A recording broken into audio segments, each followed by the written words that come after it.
चलो पिछले क्लास में जहाँ तक छोड़े थे उसके आगे हम लोग समझते हैं। पिछले क्लास में हम लोग जाने थे कि किस तरह से वो ट्रायंगल के अंदर चारों सेंटर हमारा चारों सेंटर के बारे में समझे थे कि incentre, orthocentre, circumcentre और ग्रेविटी सेंटर, ये चारों सेंटर किस तरह से अलग अलग है। एक बार बताओ तो हमको फिर से कि इन सेंटर किसको कहते हैं? इन सेंटर किसे कहते हैं? जब किसी ट्रायंगल का तीनों एंगल बाइसेक्टर कोण संधिभाजक जिस पॉइंट पर मिलता है या प्रतिच्छेद करता है उसे हम लोग इन सेंटर कहते हैं। फिर ऑर्थो सेंटर किसे कहते हैं? जब किसी ट्रायंगल का तीनों लंब है ना, तीनों एल्टीट्यूड जिस पॉइंट पर मीट करता है उसे ऑर्थो सेंटर कहते हैं। सेंट्रोइड या ग्रेविटी सर्कम सेंटर किसे कहते हैं? जब किसी ट्रायंगल का तीनों साइड परपेंडिकुलर बाइसेक्टर भुजालंब संधिभाजक जिस पॉइंट पर मीट करता है प्रतिच्छेद करता है उसे हम लोग क्या कहते हैं? Circum centre. और जी से ग्रेविटी सेंटर, गुरुत्व केंद्र या केंद्रक, इसे किसको कहते हैं? जब किसी ट्रायंगल का तीनों मीडियन जिस पॉइंट पर मीट करता है उसी को हम लोग क्या कहते हैं? ग्रेविटी सेंटर कहते हैं। चारों सेंटर बहुत इंपॉर्टेंट है, इसलिए बार-बार बोल रहे हैं। अब देखो दो चीज सीजीएल के पेपर में क्या होता है कि मैंने बताया कि ऑब्जेक्टिव आजकल सवाल आने लगा है, बहुत गहराई से सवाल पूछने लगा है। तो अभी तक जो सीजीएल के इतिहास में जितने तरह के सवाल ऑब्जेक्टिव बने हैं उसको तो मैंने पहले से ही करवा रहा हूँ, पेपर में भी आएगा। लेकिन कुछ स्पेशल कंडीशन आ जाता है, जैसे इसमें समद्विबाहु त्रिभुज और समबाहु त्रिभुज, उस बात को जान लो। और इसी से रिलेटेड हमारा चारों सेंटर से रिलेटेड वो क्या है कि कोई भी अगर आइसोसेलेस ट्रायंगल रहेगा, कोई भी समद्विबाहु त्रिभुज रहेगा, उसमें ट्रायंगल में ये जो लाइन देख रहे हो ना, इसी लाइन पर चारों सेंटर आता है। ठीक है, ऊपर नीचे एक साथ नहीं रहता है, इसी ये जो लाइन है सीधा सा ट्रायंगल के बीच से, इसी में चारों सेंटर मिलता है। ठीक है, हो सकता है कि कोई एकदम इस तरह करके हमारा एंगल बाइसेक्टर हो, है ना, या तो हो सकता है मीडियन इस जगह से पास करे, या तो हो सकता है कि साइड परपेंडिकुलर बाइसेक्टर यहाँ पर मिले, और हमें हो सकता है कि ग्रेविटी सेंटर इस जगह में आता। बात समझ रहे हो? आगे देखो, वही बात मैंने लिखा है कि आइसोसेलेस ट्रायंगल में मीडियन, एंगल बाइसेक्टर और एल्टीट्यूड तीनों हमारा क्या होता है? एक ही होता है। तो वही बात लिखा है, यही यदि होना चाहिए ना, यदि नहीं, यदि होना चाहिए। यदि वही लाइन एल्टीट्यूड हो और वही लाइन एंगल बाइसेक्टर हो, तो वही लाइन या वही लाइन एल्टीट्यूड हो तो ट्रायंगल क्या होगा? समद्विबाहु त्रिभुज होगा, आइसोसेलेस ट्रायंगल होगा। वही बात फिर आगे लिखे है कि यदि दो एल्टीट्यूड की लंबाई, दो एंगल बाइसेक्टर की लंबाई या दो मीडियन की लंबाई अगर समान होगा तो ट्रायंगल क्या होगा? समद्विबाहु त्रिभुज होगा। और ये वाला पॉइंट कि समद्विबाहु त्रिभुज में चारों सेंटर एक ही रेखा पर होता है। ठीक है, और यहाँ पर देखो इक्विलैटरल ट्रायंगल का क्या क्या कंडीशन। पहला बात इसमें क्या ध्यान देना है कि यहाँ पर चारों सेंटर एक सीधी रेखा पर थी और यहाँ पर चारों सेंटर एक ही जगह पर होता है समबाहु त्रिभुज में। समबाहु त्रिभुज मतलब क्या? समबाहु त्रिभुज मतलब तीनों भुजा बराबर, तीनों कोण बराबर। और हमें पता है कि जब तीनों भुजा बराबर, तीनों कोण बराबर, तो उसका सब कुछ बराबर। जैसे हम लोग अभी पढ़ेंगे कांग्रुएंसी के बारे में। कांग्रुएंसी में क्या होता है? सर्वांग समता। सर्वांग समता का मतलब क्या होता है कि उसका सब कुछ बराबर। सर्वांग समता मतलब यही होता है एक को पिकअप करके दूसरे में शिफ्ट कर सकते हैं, है कि नहीं? और उस कंडीशन में क्या होता है कि दो चीज जो हमारा बनेगा सेम टू सेम जुड़वा जैसा, उसका सब कुछ बराबर रहेगा, सब कुछ A to Z। तो वही बात है कि किसी ट्रायंगल के तीनों मीडियन, एल्टीट्यूड या एंगल बाइसेक्टर तीनों अगर समान रहेगा तो वो ट्रायंगल क्या होगा? समबाहु त्रिभुज होगा। और एक पॉइंट और जानोगे कि इक्विलैटरल ट्रायंगल में चारों सेंटर एक ही जगह। इतना उतार लिए हो तो आगे बढ़ते हैं। अब हम लोग सबसे इंपॉर्टेंट टॉपिक को पढ़ने वाले हैं। क्या हुआ? अब ट्रायंगल का सबसे इंपॉर्टेंट टॉपिक हम लोग पढ़ने वाले हैं, जो कि है कांग्रुएंसी और सिमिलैरिटी, जिससे सबसे ज्यादा सवाल आता है। कांग्रुएंसी से सबसे ज्यादा नहीं आता, लेकिन सिमिलैरिटी से बहुत सवाल आता है। ठीक है, देखो हेडिंग डाल देना कांग्रुएंसी, यानी कि सर्वांग समता। बचपन में पढ़े होंगे और दावे के साथ कर सकते हैं कि बहुत कम ही लोगों को ठीक से याद है। सर एक सेकंड सर, अरे यार तब से बिना माइक का पढ़ा रहा है, 2 मिनट बाद दे दो। अब ध्यान दो, सर्वांग सम। पहले हम लोग जान लेते हैं कंडीशन फॉर कांग्रुएंसी। बहुत इंपॉर्टेंट पॉइंट कि कब हम लोग कहेंगे कि दो त्रिभुज जो है कांग्रुएंट है, सर्वांगसम है। तो सबसे पहले तो दो त्रिभुज बनाओ। चलो 2 त्रिभुज बना दिए। हाँ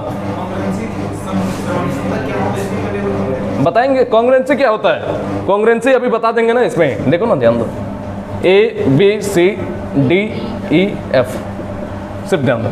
कॉन्ग्रुएंसी का मतलब क्या होता है, सर्वांग बचपन में पढ़े होंगे, मुझे पता है, और पूछ के कोई फायदा है नहीं, कि जिसके सभी अंग समान हो उसी को हम लोग सर्वांग कहते हैं। प्रैक्टिकली अगर बात किया जाए तो सर्वांग समता का मतलब वही होता है जब किसी एक चीज को उठा करके हम लोग दूसरे में शिफ्ट कर सकते हैं। जैसे कि इसने बहुत ही अच्छी बात कही कि 2 1 रुपए का सिक्का ले लीजिए सेम साइज का, उसको अगर हम लोग एक साथ सटा करके रख रहे हैं तो वो हमारा क्या हुआ, सर्वांग समता हुआ। यानी कि सब तरह से क्या हो रहा है, उसका सब जगह एकदम जो है सेम टू सेम है, सेम टू सेम है, उसका जस्ट डुप्लीकेट है, तो उसी का बात हो जाती है क्या, सर्वांग समता। मैं आपसे ये कहना चाहता हूं किसी दो त्रिभुज को सर्वांग सम हम लोग कब कहेंगे, ठीक है। तो उसका क्या क्या प्रॉपर्टी होता है, देखो अगर एंगल ए बराबर एंगल डी रहे, अगर एंगल बी बराबर एंगल ई रहे, या एंगल सी बराबर एंगल एफ रहे, या अगर भुजा ए बी बराबर भुजा डी ई, भुजा बी सी बराबर भुजा ई एफ, और भुजा ए सी बराबर डी एफ, इस 6 प्रॉपर्टी में से कोई भी अगर 3 प्रॉपर्टी अगर सेटिस्फाइड कर जाए तो 2 त्रिभुज हमारा सर्वांग सम हो जाएगा। तो इस बात को भी मैं लिख देता हूं, यदि इन 6 बिंदुओं में से कोई भी तीन सेटिस्फाइड कर जाए तो दोनों त्रिभुज सर्वांग सम हो जाएंगे, ठीक है। और जब हम लोग अभी पढ़ेंगे कॉन्ग्रुएंट, तो 4 तरह से कोई भी त्रिभुज जो है, टोटल 4 इसके प्रॉपर्टी है कॉन्ग्रुएंट होने के 2 त्रिभुज के। सबसे पहला प्रॉपर्टी हमारा आता है क्या, साइड एंगल साइड, ठीक है, ये पहला प्रॉपर्टी हमारा हो जाता है। दूसरा प्रॉपर्टी हो जाता है साइड साइड साइड, ठीक है। तीसरा प्रॉपर्टी हो जाता है आपका साइड एंगल साइड, है ना, साइड साइड साइड, और एक होता है हमारा एंगल एंगल साइड, और चौथा हमारा हो जाता है RHS, यानी कि राइट हाइपोटेनस साइड। देखो एक एक करके चारों को हम लोग समझ लेते हैं। पहला हमारा आ जाएगा side angle side. Side angle side से हम लोग कैसे पता करेंगे कि 2 त्रिभुज आपस में सर्वांग सम है, इस चीज को समझो आप ध्यान से। चलो मैंने 2 त्रिभुज बना दिया यहाँ पे, सेम टू सेम दिखना चाहिए, तो सेम टू सेम प्रयास करते हैं कि बन जाए। चलो नहीं बना, लेकिन आप लोग बना लेना। ABCDEF। साइड एंगल साइड का मतलब क्या होता है कि किसी भी 2 त्रिभुज का भुजा और उसका इंक्लूडेड एंगल कहने का मतलब है कि ये वाला और ये दोनों हमने भुजा ले लिए।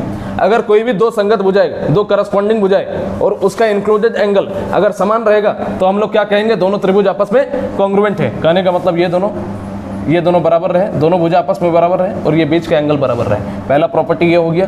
इसी में दूसरा प्रॉपर्टी क्या हो जाता है, इसी के अंदर अगर 2 त्रिभुज रहेगा, ये 2 साइड बराबर, ये 2 साइड बराबर, और इनके बीच का इंक्लूडेड एंगल होना चाहिए, तब हम लोग क्या कहेंगे, यहाँ पे हम लोग लिख देते हैं ट्राइंगल ABC कॉन्ग्रुएंट हो जाएगा किसके साथ, ट्राइंगल DEF के साथ। यहाँ भी जब हम लोग नाम देंगे ABCDEF, लिखना पड़ेगा बहुत, ठीक है, लिखना पड़ेगा, लिखने से डरना नहीं है। ट्राइंगल DEF नाम दे देते हैं ABCD, ठीक है। B, इसका तीसरा प्रॉपर्टी आप लोगों को खुद ही समझ में आ गया होगा कि अगर ये दोनों संगत भुजाएं और इनके बीच का कॉरस्पॉन्डिंग एंगल अगर बराबर है तो दोनों त्रिभुज क्या हो जाएगा, सर्वांग सम हो जाएगा। ABCDEF, तो हम लोग क्या कहेंगे, ट्राइंगल ABC सर्वांग सम है ट्राइंगल DEF के बाद। बट लेकिन अगर हम लोग कभी इस तरह का ले लें, 2 संगत भुजाएं और ये वाला एंगल, और 2 संगत भुजाएं और ये वाला एंगल, बात को समझो, हम बहुत चीज़ लिख नहीं रहे, ठीक है, बस बात को ध्यान से समझो। तो ABCDEF, तो बताओ कि दोनों त्रिभुज सर्वांग सम होगा, नहीं होगा। मैंने बोला कि 2 भुजा, 2 करस्पॉन्डिंग एंगल, 2 संगत भुजाएं और उसके बीच का इंक्लूडेड एंगल इसको कहते हैं। जब 2 एंगल के बीच में जो एंगल बनता है उसी को हम लोग इंक्लूडेड एंगल कहते हैं। तो यहाँ पर क्या हो जाएगा, ट्राइंगल ABC सर्वांग सम नहीं होगा ट्राइंगल DEF का, ठीक है। कहाँ इंक्लूडेड एंगल कहाँ है, देखो 2 भुजा बराबर है, ये वाला एंगल रहता तब ना होता, इधर वाला एंगल हो गया बराबर, बात समझे। तो यहाँ पर क्या है, एंगल लिख देते हैं, AB बराबर क्या है, DE है, BC बराबर क्या है, EF है, और एंगल C बराबर क्या है, एंगल F है। इसीलिए हमारा क्या हो जाएगा, इसके बाद इस वाले चीज़ को लिखोगे तो ज़्यादा बेटर रहेगा। यहाँ भी इसी तरह आप डिनोट कर सकते हो, मैंने यहाँ पे नहीं लिखा है कि ए बी बराबर डी, बी सी बराबर ई एफ और एंगल बी बराबर एंगल ई, इस तरह करके लिख सकते हैं। मैं जगह मैंने बचा दिया आप लोगों के लिए। देखो यहाँ पर क्या लिखोगे, ए सी बराबर डी एफ, बी सी बराबर ई एफ और एंगल सी बराबर एंगल एफ। यहाँ पर क्या लिखोगे, हाँ कैसे कॉन्ग्रुएंट होगा, मैंने क्या बताया, साइड एंगल साइड का प्रॉपर्टी क्या है, देखो ना बीच में एंगल भी दिख रहा है। साइड एंगल साइड मतलब क्या, दो इंक्लूडेड साइड के बीच में एंगल, दो इंक्लूडेड एंगल साइड के बीच में एंगल। तो यहाँ पे दो इंक्लूडेड एंगल साइड तो दिख रहा है, इसके बीच के एंगल नहीं ना है, तो कहाँ से कॉन्ग्रुएंट होगा। हाँ फिर बताओ, अभी एंगल साइड प्रॉपर्टी में तुम घुस रहे हो, एंगल साइड इसके बाद है, उसमें नहीं होता है कि आपका बीच दो एंगल होना चाहिए, कॉरस्पॉन्डिंग साइड नहीं होना चाहिए। बात समझे, अभी हम लोग पढ़ेंगे इसके बाद। होता है कंफ्यूजन, होता है कि बचपन में पढ़ा हुआ चीज़ की हम लोग कुछ पढ़े हैं, एंगल में वो वाला चीज़ होता है, समझे संतोष, अभी आएगा, इसके बाद ही आएगा। इतना नोट करो फिर आगे बढ़ते हैं। एक डेफिनेशन को हम एक बार लिख देते हैं, नहीं तो भूल जाओगे। जब किसी त्रिभुज के दो संगत भुजाएं यानी कि करस्पॉन्डिंग एंगल्स तथा इसके करस्पॉन्डिंग साइड्स तथा इसके इंक्लूडेड एंगल यदि बराबर हो तो दोनों त्रिभुज सर्वांगसम होगा। और यहाँ पे आप लोग उस तरह से मत लिखना, मेरे तरफ मत लिखना, थोड़ा सा सुधार करना कि ए बी बराबर डी एफ, बी सी बराबर ई एफ और कोण बी बराबर कोण ई, ठीक है। और यहाँ पर भी कर देते हैं कि ए सी बराबर डी एफ, अब वीडियो वाला करेगा तब ना, बी सी बराबर ई एफ और एंगल सी बराबर एंगल एफ, ठीक है। और इसमें क्या हो जाएगा, ए बी बराबर डी ई, ए सी बराबर एंगल ए बी नहीं, भुजा ए सी बराबर, कहाँ पर लिख दिया, हाँ ठीक है, ए सी बराबर डी एफ, एंड क्या हो जाएगा, एंगल ए बराबर, ठीक है। देखो अगला प्रॉपर्टी देखो, मैंने टोटल 4 प्रॉपर्टी बताया है। दूसरा हमारा क्या हो जाएगा, एंगल साइड, ये वाला इंपॉर्टेंट है। इसमें क्या होता है कि कोई भी अगर दो ट्रायंगल रहे, ध्यान से समझो, फास्ट बताने से नहीं होगा, स्लो ही बताना पड़ेगा। एंगल प्रॉपर्टी को ध्यान से समझो अब, कि किसी भी तरह से दो एंगल बराबर और एक साइड बराबर, किसी भी तरह से वो इंक्लूडेड साइड हो तब भी वो क्या बोलते हैं, सर्वांगसम कहलाएगा। वो इंक्लूडेड एंगल ना हो तब भी वो सर्वांगसम कहलाएगा। कहने का मतलब ये है कि अगर मैं ये दो साइड एंगल को बराबर कर दूं, ए बी सी, यहाँ पे नाम दे देते हैं डी ई एफ, ठीक है। और हमने कह दिया कि एंगल ए बराबर एंगल डी, एंगल बी बराबर एंगल ई, और हम कोई भी साइड को मान लो कि ये इन दोनों का बराबर कर देते हैं कि बी सी बराबर ई एफ, तब भी हमारा क्या हो जाएगा, ट्रायंगल ए बी सी सर्वांगसम हो जाएगा ट्रायंगल डी ई एफ के साथ। हमने बताया कि कोई भी दो ट्रायंगल के कोण बराबर हो, इंक्लूडेड एंगल हो या ना हो, तब भी त्रिभुज क्या हो जाएगा, सर्वांगसम हो जाएगा। इसके टोटल 4 प्रॉपर्टी आते हैं, वो खुद ही समझ जाओगे क्या, कि दो एंगल बराबर, एक कोई तीसरा साइड को बराबर कर देना ऑटोमेटिक, है ना। लिख देते हैं हम, चलो यहाँ पे लिख देते हैं कि इस बार मैं क्या कर रहा हूँ, इन दो एंगल को बराबर कर रहा है, और ये वाला त्रिभुज को चलो मैंने बराबर कर दिया। और यहाँ पर देखो कि दो एंगल बराबर और ये वाला त्रिभुज, सॉरी ये वाला भुजा को मैं बराबर कर रहा हूँ, तब भी दोनों त्रिभुज सर्वांगसम होंगे कि नहीं होंगे, होंगे। और हो सकता है, क्या हो सकता है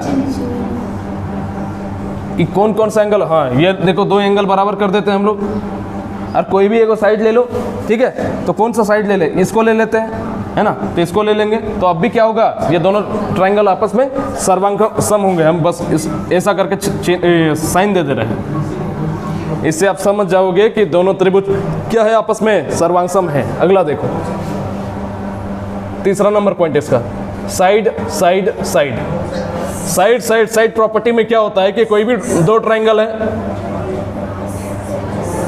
दो ट्रायंगल में अगर तीनों की भुजा बराबर हम लोग कर दे, नाम दे दो ए बी सी DEF, अगर मैं कहूं कि AB बराबर D है ना, चलो ठीक है, और BC बराबर EF और AC बराबर DF, यानी कि तीन भुजा बराबर है, तीन भुजा बराबर यानी कि तीन कोण बराबर। अब भुजा बराबर कोण बराबर तो हमारा ये क्या हो जाएगा, दोनों त्रिभुज आपस में सर्वांगसम हो जाएगा। तो ABC सर्वांगसम हो जाएगा किसके साथ, ट्रायंगल DEF के साथ। अब देखो यही साइड का प्रॉपर्टी आएगा आपका सिमिलैरिटी में भी, तब आप कंफ्यूज हो जाओगे कि गुरुजी ये तो हम लोग कॉन्ग्रुएंसी में पढ़े थे। तो वहां पर क्या होता है, दोनों में बस इतना सा अंतर है कि यहाँ पे तीनों भुजा बराबर है, लेकिन कॉन्ग्रुएंसी में सिमिलैरिटी में क्या होगा, भुजा का अनुपात बराबर रहेगा।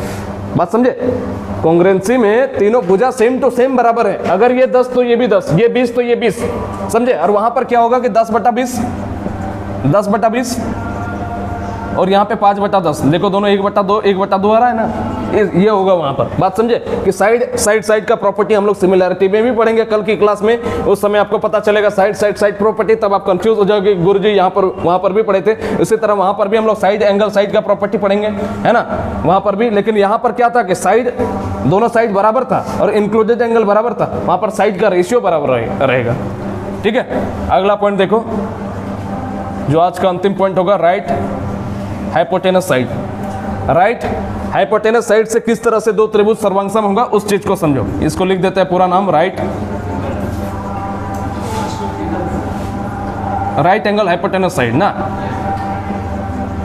राइट एंगल, बस दे रहे छुट्टी 2 मिनट में हम ही लोग आएंगे वहां पे, तुम लोग यहाँ पे आराम से बैठो। देखो दो त्रिभुज मैंने बना दिया, ये 90 डिग्री मैंने बना दिया, 90 डिग्री खींच दिया। इस 90 डिग्री जहां पर है परपेंडिकुलर, इसके सामने वाले साइड के अलावा अगर दो साइड बराबर हो जाए तो त्रिभुज को हम लोग कह देंगे आपस में सर्वांगसम। राइट एंगल हाइपोटेनस साइड का प्रॉपर्टी यही कहता है कि ये वाला एंगल, ये वाला साइड को छोड़ करके अगर ये दो साइड अगर बराबर हो जाए तो हम लोग क्या कहेंगे कि दोनों त्रिभुज आपस में सर्वांगसम है, ABCDEF। तो त्रिभुज ABC सर्वांगसम हो जाएगा किसके साथ, त्रिभुज DEF के साथ। अगर यही वाला त्रिभुज को हम उल्टा कर दे तो, अगर यही वाला त्रिभुज को अगर हम लोग उल्टा कर देंगे उस प्रॉपर्टी में क्या हो जाएगा, बस इतना समझो कि यहाँ ये जिस पर परपेंडिकुलर है ना, ये वाला साइड को छोड़ करके बाकी का दो साइड अगर बराबर हो जाए और ये वाला 90 डिग्री तो बराबर रहेगा ही ऑटोमेटिक, तो दोनों त्रिभुज आपस में क्या हो जाएगा, सर्वांगसम हो जाएगा। और सर्वांगसम होने का मतलब यही है कि उसका क्षेत्रफल भी बराबर, उसका पेरीमीटर भी बराबर, उसकी लंबाई भी बराबर, उसका फलना ढकना तो उसका जो कुछ भी होता है सब कुछ उसका क्या हो जाएगा, बराबर हो जाएगा। तो यहाँ पर सर्वांगसम का मतलब ये बात लिख दो, यहाँ पर एक बार लिख देते हैं कि सर्वांगसम का अर्थ है क्षेत्रफल, परिमाप, भुजा की लंबाई, अंतःकेंद्र या अंतःत्रिज्या, परित्रिज्या, या ऐसा लिखो सब कुछ बराबर, सब कुछ बराबर, सबसे बढ़िया बराबर होगा। दो त्रिभुज सर्वांगसम होने पर दोनों का क्या हो जाएगा, सब कुछ बराबर।